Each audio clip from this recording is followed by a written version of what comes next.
Hello， 大家好，欢迎来到罗哥去聊科技频道，我是罗哥。今天我们一起来看一下小米的最新对讲机2。本次测试体验我涵盖了高山地区、较为空旷的地方以及高层建筑物里，一起看看吧。小米对讲机2的包装一如既往的小米风格，简约干净。包装盒上面呢印有本次产品的亮点：5瓦的发射功率、FM 收音机和超长待机。背面还多写了几个关键点：IP65 防水、EV 双屏、防尘、位置共享、Type-C 充电等等等等。打开包装就看到了对讲机的主体，一根天线和一个背夹，2本说明书和一个 USB Type-C 输出线。米家对讲机的外观设计和市面上传统的设计呢都不太一样，你拿着它绝对不会像保安大哥一样吸引路人注意。正面呢是一块屏幕，在强光下看的不是特别清楚，但也算肉眼可见。往下走呢就是3个功能按钮，我们稍后再详细说。中间按钮的下方是通话麦克和一个有上下选择功能的按键，最下方呢就是扬声器。我不得不说这个声音还是挺洪亮的。一到背部就只可以有一个米家 logo， 同时呢采取这种凹陷型的设计，让你握持起来也非常的舒服。打开右侧的硅胶盖就可以看到一个 3.5 毫米的耳机接口、蓝牙适配器和 Type-C 的充电接口。左边就是通话按钮，对讲的时候呢你得按住才能说话。最后对讲机的顶部呢一个天线接口和一个电源音量旋转按钮，旋转起来还是感觉挺顺滑舒畅的。包装里面的背夹的存在呢，尤其是贝壳这里可以旋转180度，你可以别在腰上或者是衣领上，也可以呢夹在自行车或者有把手的这种滑板车上，方便实用。罗哥觉得这个整体设计上呢用料很足，做工呢也十分的扎实牢靠，同时简洁优雅大方，觉得就是专门为这些都市白领出行而设计。接下来就是最重要的通话测试了。使用时接上天线后，旋转顶部的电源音量按钮开机，里面有菜单栏和频道栏。按左键呢进入菜单栏，里面有一些需要连接手机 APP 才能使用的，比如说方位图。说到连接手机 APP， 我在这里不建议你去连接米家的 APP， 因为里面基本上啥也没有，也不知道啥时能更新过来，所以我建议你直接下载米家对讲机 APP 连接也同样简单。这里面的话呢就很丰富了，该有的都有，主要呢是显示你的方位信息，还有编辑频道啊等等，具体的就不再赘述了。我们还是回到对讲机吧。菜单里面有老年人必备的 FM 收音机选项，效果呢是这样的，效果在信号好的时候还挺好的哈。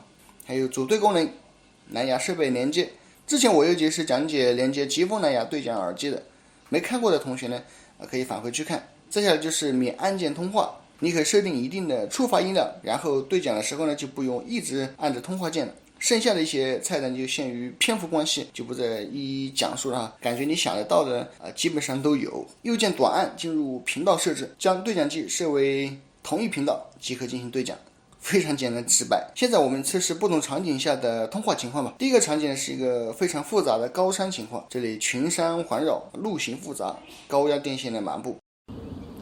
Hello， 大家好，我是罗哥。那么现在我手上来的是2台米家对讲机2。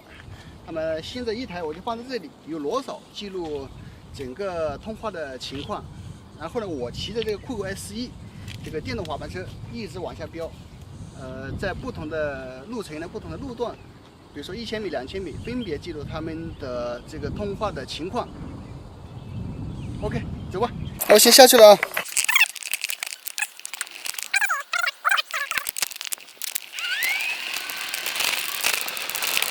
1.1千米。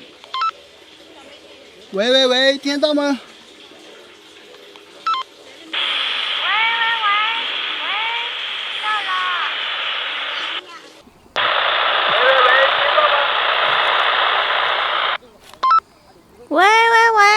喂，听到了。我们在1.1千米的地方呢，效果可以说是差强人意，只能呢勉强听清楚，或者说是听不清楚。即使后来呢，我们又换了不同的远距离频道来测试，有的频道可能稍微好点，有的呢还是一样。不过可喜的就是呢，后来我们向着山下比较平坦的道路走呢，虽然还是有各种阻隔，但是测试环境呢没有最初的那么复杂。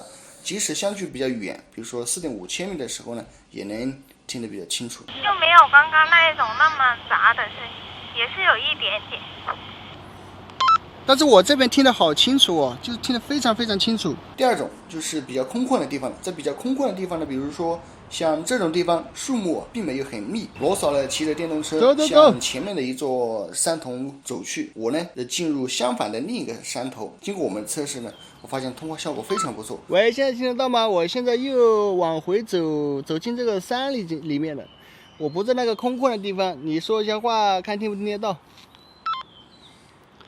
有一点点杂音啊，你进去那个山以后，不过是一点而已。对，声音清晰可辨，基本上没有杂音。